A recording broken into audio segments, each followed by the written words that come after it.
Okay, let's get started. So, as I mentioned, I have a special guest today, Mike Patterson, owner of Patriot Energy. He is a top sales rep that we work with a lot at SolarEdge. He's a huge partner of ours. Really, what we love about Mike is he knows the technical side. He's not afraid of complex systems. And would you say most of your systems have 2+ batteries? Most of them, yeah. Okay. Yeah, we're doing a lot of backup. Okay, so you know the value of batteries. 100%. And where are you selling in right now currently? So Florida's our home market. With NEM 3 coming in, we've moved into California.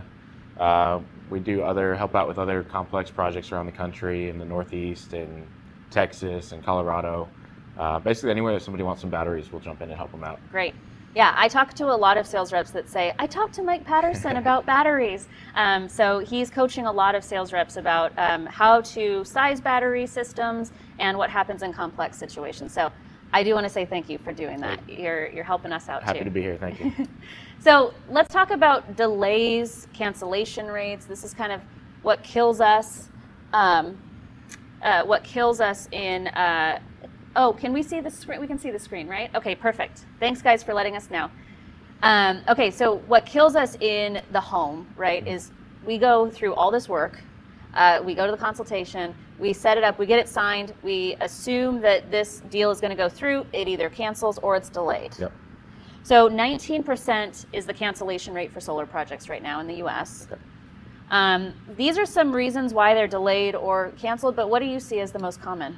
So delays, I think the biggest thing is unforeseen hurdles. So they have something that's not up to code that we need to fix, some issues with permitting, something that we find on their structure that's not permitted, or they need a roof and you didn't include it, something like that. Yep. And then delays lately, it comes down to financing. You know, some of these slower markets and financing companies not wanting to extend beyond their 6 months, and you know, with how bad financing has gotten, nobody wants to give up what they got 6 months ago and sign a new financing contract today. Yeah, good point. So financing expiring. Yep. Okay. So there are some things that we can't control. I kind of see those as like the permitting, utility delays, AHJ. Product availability, we had some challenges in the last couple of years. Good news, we don't have any challenges with product availability right now. But also installer backlog, like in California, especially in, NEM 2 backlog is still pretty long. These are things we can't control, although we can set the right expectations, right? There are things we can impact: the customer preparedness, engagement of that customer, design considerations, proper expectation setting, right? Yep. So we're going to talk about all of these today kind of in more detail. Let's start with customer preparedness. I think about it as what can we do before, during, and after. So let's just stick with before first. The question I kind of ask myself before going into the house is, do I have enough information to, if this customer wants to sign today, do I have enough information for them to sign today? Yeah. And you said yesterday, which I loved, don't get in your own way. Right. Right? Yeah. Don't be a hurdle. Don't prevent them from signing because of you. Yeah. So what are some things before the consultation you do? So the biggest thing, I always try to do a discovery call separately. So I'm trying to get a feel to at least kind of guide how I'm going to design their system, how I'm going to approach the consultation with them. Know the market you're working in, so know anything that you need to design around with the utility. Do they have a really good net metering? Do they have no net metering? What do you need to walk in there expecting? And lately, I've been asking some preliminary questions about financing going in. Okay. Are they going to be eligible for some huge bloated tax credit, the way that all the dealer fees have gotten and everything like that? Or do we need to look more third-party ownership, or are they looking at a cash investment? Because if you come in and you start pushing one thing and that it's not going to work for them, you've kind of already gotten in your own way. Okay. What about during? So you mentioned to me when we were talking about this event that needs analysis is really important. And I said, what I like about you is you're not afraid of going to complex situations. You want to give what that homeowner really needs or wants. What are some questions that you ask in needs analysis every time that you want to make sure you get? So especially in Florida, we're going in and we're asking things about outages, making sure they understand that legally their system's going to be offline if there's a prolonged outage. We get things like hurricanes where the storm's gone in a day, but the grid's down for 2 or 3 weeks sometimes. Yeah. And a lot of people think that just because it's sunny out, they're going to have power. Right. So we'll start asking things like that. With the last hurricane, how long were you without power? How often do you lose power? What's your primary motivator? You know, lately we're getting people with these huge electric bills because of how hot it is this year, and all the rate hikes. And for a lot of people, they just want to make that go away. Yeah. They're finally seeing what we've been warning them about with the rate hikes. Right. But for a lot of people, they see that as an opportunity to not only make that go away, but also to make sure that their house is livable the next time a storm rolls through. So we're always asking things like that. I mentioned already asking about tax liability and things like that. Yeah. And then we're just kind of asking, a big one lately is, you know, what's going to change in the next 2 to 3 to 5 years. Okay. You know, people in Florida even are starting to buy a lot of electric cars. We're seeing them a lot more. You know, and a lot of people don't realize how much of an impact that's going to have with their system sizing. Especially because we're not buying Tesla Model 3s in Florida. We're getting Lightnings and Rivians and things that are using a lot of electricity. Yeah. Are they going to put a pool in? Do they expect their pool to be heated? Lately, do they expect their pool to be cooled? And that uses a ton of electricity. And a lot of people don't realize even just how much the pool pump is going to use. Right. So do we need to factor that in? Is their family going to grow? Is their family going to shrink? We really just want to understand the family situation, understand what's going to happen in that house, not just today, but for the next, 5 years, but ideally 30 years. Right. We want this system to meet their needs going forward. I really like that you take the time to think about the future in the 5-year term. I think because a lot of us have seen just rampant changes in the utility on our own side in the last 2 years or so. And so we have to think about what happens in a 5-year period as opposed to like, let's go solar today and just save today. Yeah. So I really like that. And then it also sounds like you lead with batteries every time, which is probably helping the attach rate. I get teased with that a little bit. People think that I sell batteries and then enough solar to charge the batteries sometimes. But again, it's know your market. Yeah. If I was somewhere where power outages don't happen, they have good net metering, like from what I understand, say San Diego here before the recent changes, right. Batteries probably don't make a lot of sense. But where I live and where I work, my home market, we're getting lately a good hurricane probably every 2 years or so. Yeah. We're getting some pretty good thunderstorms pretty much every day during the summer. We have a lot of power outages. We don't have a lot of natural gas lines. Yeah. So what's your option? Run a propane generator and run out of fuel in 3 days. Right. Or put some batteries in, and not only are you protecting yourself going forward, and the sun's always going to come out again, so you're going to have that fuel replenishing. Yeah. But who knows what's going to happen with the net metering, and yeah. We have it really good right now in Florida, but who knows? The utilities are trying everything to make that go away, and if you have those batteries already on your system, you're good to go. Well, I think you bring up a great point with the battery system because that's what we saw in California. A lot of people were selling against it, and now they're having to sell it as a requirement, essentially. And so getting used to that sale today in your market is helpful to be ready if there's something like that does change, because we are seeing it all over the country that utilities are changing. Okay, so I think just as important, I don't know what you think, maybe not just as important, but after closing, I think a lot of times sales reps will get the deal signed, they'll set those expectations in the home, and then because we're so busy, we don't reach out to that customer in a timely manner. Right. So my question that I ask myself is, do I know which mode of communication works best for this customer? Okay. Number one, and then am I staying in touch enough after the sale happens? So what do you do after the sale? So the first thing you kind of touched on a little bit there is the expectations you set have to be realistic. I can't tell you how many times I'll have somebody else and this other company told us they'll be installed next week. Mm-hmm. Okay, this county takes 30 days at minimum for permits, so I don't know how they're going to do that. But set a realistic expectation, because if you don't, you're just giving them an opportunity to back out and to cancel. Yeah. So I almost like to set an overly conservative expectation, because nobody's ever upset when you exceed what you tell them. Yeah. But the opposite's, very true. Yes. And then from there on, I like to stay in touch. I try to do all my own site surveys. I try to go on site for the install. I personally review all of the engineering, the line drawings that come back for accuracy, make sure that there's no surprises in there, make sure nothing was missed. Mm-hmm. Just trying to avoid delays from permit revisions and things like that, or failed inspections when they don't match a permit. And just stay in touch. Every time that I have an update, So, okay, your designs came back. I reviewed them. They look good. I'll show it to them. Does that look good? And the majority of them are, I don't know what I'm looking at. You looked at it, looks good, cool. But they like being involved. Of course, yeah. And then we'll tell them, hey, we filed for your permit. Hey, we filed for your HOA. Hey, I need you to sign this for your utility interconnection. Whatever it is, they might be getting an automated system email. Yeah. But I like to turn around and put my touch on it. Right. Even if it's something as simple as a text message, it's just getting that contact, making sure they know I'm their point of contact. Not only does that make their project go better, but they really know who I am. Yeah. So when their neighbor is asking, hey, how come your electric bill's $30, not $700? It's not, oh yeah, you can go solar. It's, hey, call Mike. Yeah, great point. So it's great for referrals.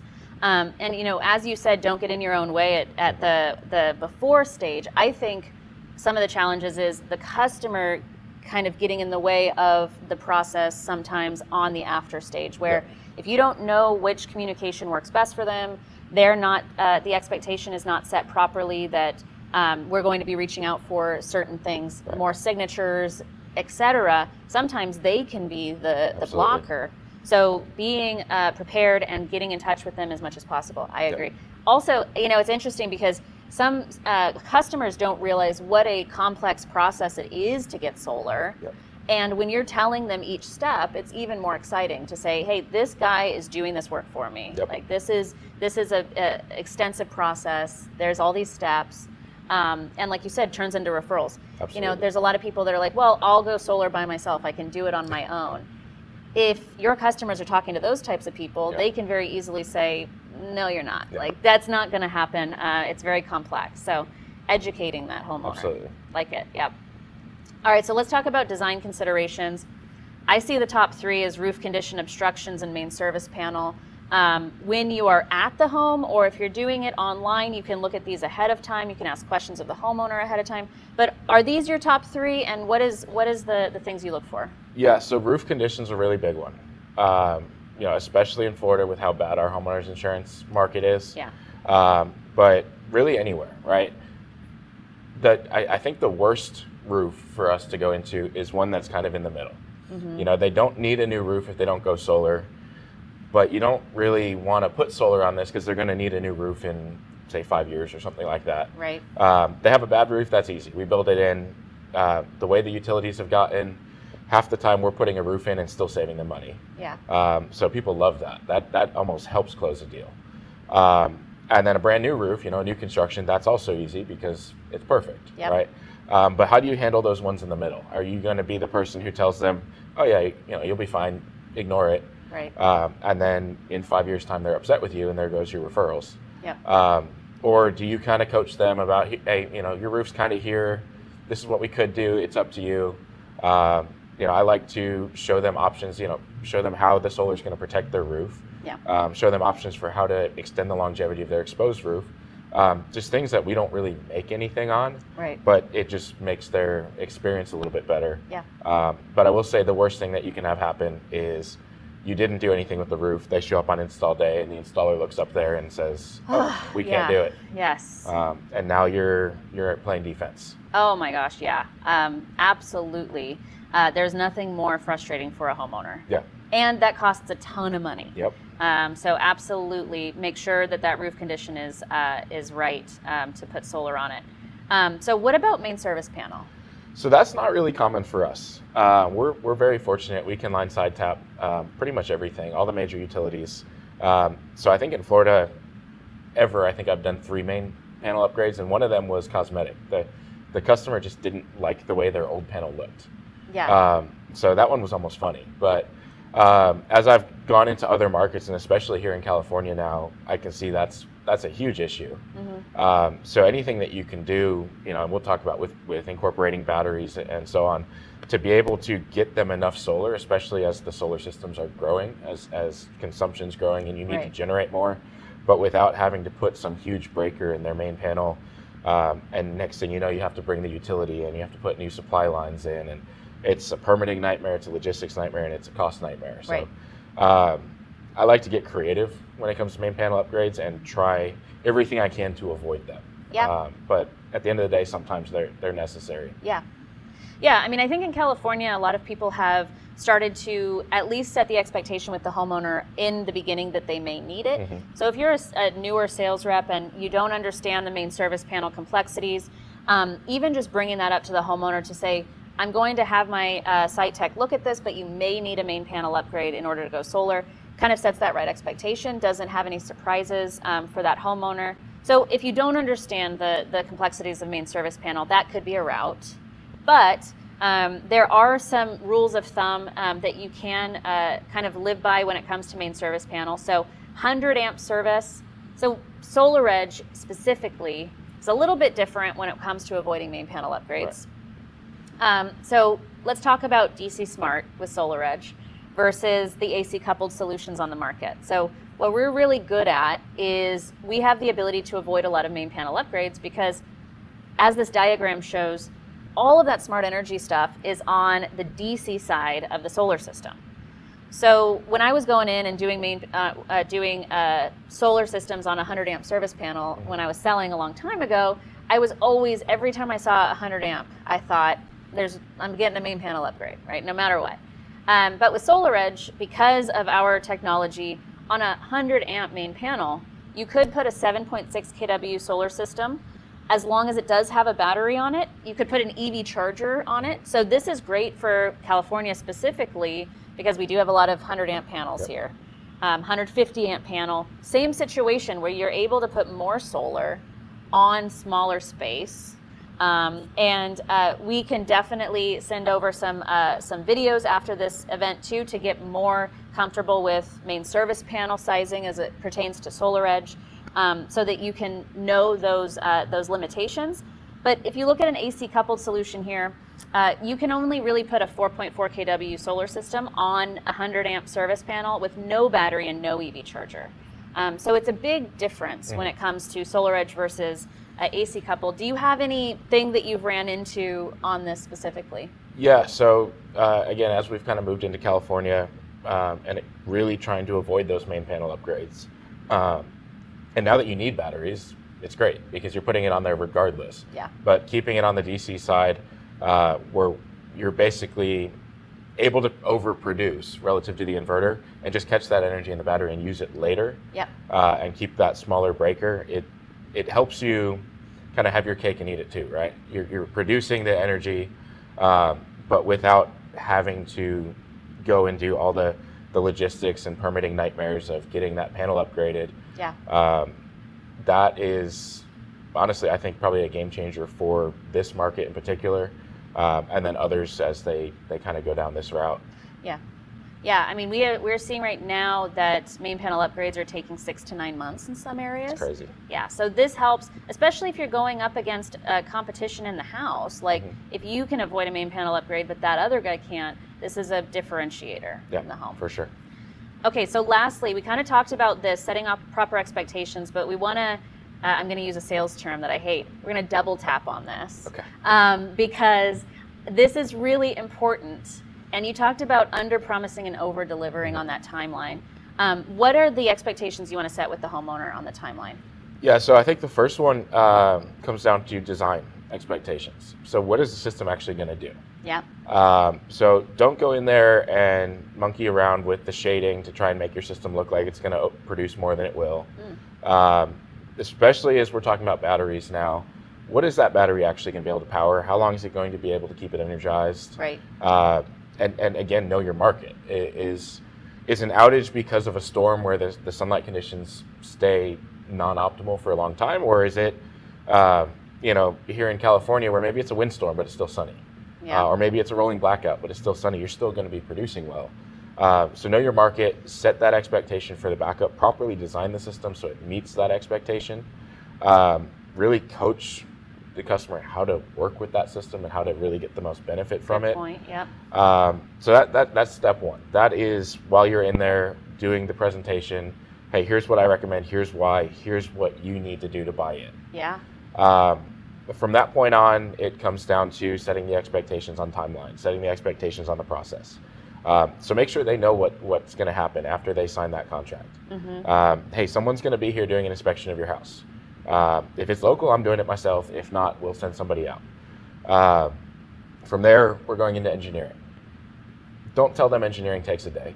Right. Set almost a bloated timeline, because if you tell them it takes 2 weeks and it takes 3 days, they're going to be happy. Yep. Right. And then tell them, especially if you know your market, tell them, hey, this market, it averages, I don't know, 30 days for permits. Maybe it'll be faster, maybe it'll be slower, but make sure they know that. Make sure they know that they're not signing that contract today and you're going to be out on Friday to install the system. Right. And make sure that they know that anyone who does tell them that is over-promising. Yes. Yeah. So, make sure that they're aware of that. And then, like you talked about earlier, stay in touch each step of the way so they know that you're actively working on their project. Yep. And if things change, which it happens, it's construction, right? Yeah. If things change, if you've been in touch along the way, it's much more likely that they're going to trust you and you're not trying to just kind of bait and switch or pull one over on them. They're going to be there, and they might not be happy if their costs are going to go up because you need something, but they're at least going to understand that, this isn't coming out of the blue. You came out, you did the inspection, hey, we found this. Yep. Explain it to them, this is what it means. You're less likely to get a cancellation that way. Yes, totally agree. Yeah, and you bring up a good point. This is construction. Yeah. So a lot of times homeowners don't equate solar with construction because they're like, oh, they're just slapping some panels on the roof, But adding value to the construction process actually does add value to the decision they're making as well. It's like, this is actually a big process. Congratulations on deciding to do this. You're becoming more independent in your energy needs.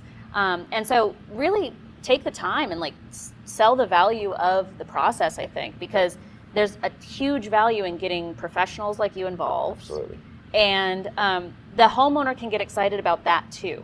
We don't have to apologize for the timeline. Right. I think that there's a lot of value in that.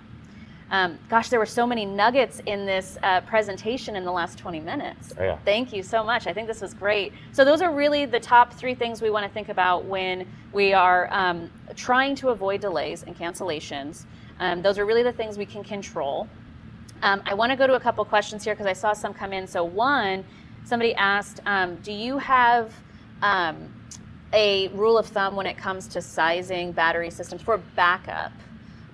In terms of system size versus, is there a minimum system size you would put on a 1 battery versus 2 battery? So I'm looking at basically 3 components there. First of all, what do you expect to work in an outage? And that's regional. Yeah. Right? And I can't tell you how many times in Florida I have people who want multiple air conditioners backed up. Yeah. I've had somebody who wants their pool heater backed up. Okay. I'm not kidding. And if you can pay for it, you can do it, right? But, so you need to look at, all right, first of all, what's the power output that I can supply when there's no solar output? Worst case scenario. Yeah. And for everybody who doesn't really understand power versus energy, I think of power kind of as the horsepower. Most people know their cars. How strong is that engine? Yeah. How much can I start at the same time? So I look at the loads that they have, and primarily at the 220 loads, so air conditioners, well pumps, whatever. Yep. And what do I need to be able to generate if all of those were to try and start at the exact same time? Again, worst case scenario. So that's where I start out. And then it comes down to, all right, well, how long do I need this to keep operating before I can trust that the sun is going to come back out? Yeah. And so now we're looking at energy, which I kind of equate to the fuel tank in your car. So I need to make sure that, if I tell you need 3 batteries for power, but we need to keep all that stuff running for a couple days, maybe we need more on the energy side. Right. And then, the last thing is if I'm coming in and putting 40 or 50 kilowatt hours of batteries on there, but we're doing like a 4 kW solar system, something like that should raise a red flag. I don't have a hard rule for that, but I kind of want to look at the average daily production and make sure that it's going to at least be able to recharge those batteries. Right. With whatever limited consumption we're going to be on, if it's not a whole home backup. And at the same time, again, coach the consumer. Hey, while the hurricane's blowing outside and it's pitch black out, the latest one I've been using is don't cook a pot roast. Right? Okay. Don't run your oven Yeah. for 6 hours Right. while it's pitch black outside. Yeah. Now, you get to the next day, and that takes all the weather with it. It's nice and sunny out. And you look at your monitoring app, and you see, hey, my battery is topped off at 11 o'clock. have at it, right? You'll have that surplus solar production, use it, because you're going to lose it otherwise if you're off grid. Yeah. So you might as well use it then. But they need to understand, and that kind of brings up another point for your after the sale. I always try to go back out about a month or 2 months after, do a post-solar bill review, but also walk them through the app, make sure their settings are right, show them what to look for, how to read it, and do some scenarios. You know, if a storm were to come through right now, this is what you might see. This is what you'd want to do to respond. That's great. That's such a great customer experience. I think one of the things we hear so much from homeowners at SolarEdge is nobody told me that there was an app, period. Nobody told me that there was an app to use, or nobody told me that how to use it or how to sign in. And so that really is the easiest thing we can do to get that homeowner engaged and making sure that they know exactly what that system's doing. But you're going a step further to say, here's some scenarios that you can kind of be in a better situation with. Yep. I love that. That's great. Really educating homeowners. All right, so I just want to check right here if we have any more questions. I think we covered it. Team, if you have more questions, put them in the chat box. We'll make sure to prioritize them. I have a couple of other quick things. One, if you're not a part of Sales Elite, make sure that you get signed up. There's a quick QR code. We are doing a lot of training sessions like this one, kitchen table selling tools, sneak previews of new products, contests. We also have a lot of content on YouTube. Some of that's homeowner facing as well. So speaking of my SolarEdge, there's like a ton of videos on my SolarEdge that you can send over to your homeowners so that they understand that app better. We have a Facebook group, SolarEdge Sales Elite. You can ask questions directly from there. A lot of sales reps go on there and ask questions directly on chat when they have challenges with homeowners or questions, and we answer them right away. And then Edge Academy, if you want to be certified for sales or for technical, we have certifications on there for all of our products. And lastly, we are going to have a virtual event starting coming up on the 22nd with Sam Taggart. So if you are a door knocker especially, he is kind of the master in door knocking. He is the owner of D2D Experts and D2D University, and he's going to be on giving us top tips for door-to-door strategy. So if you scan that QR code, you can register right there. We would love to see you. Mike, thank you so much for being here. Absolutely. This is so much great content in a 30-minute time to really energize these reps to go into the house today. And I really appreciate it. Thank you everybody for being on. We will see you next time.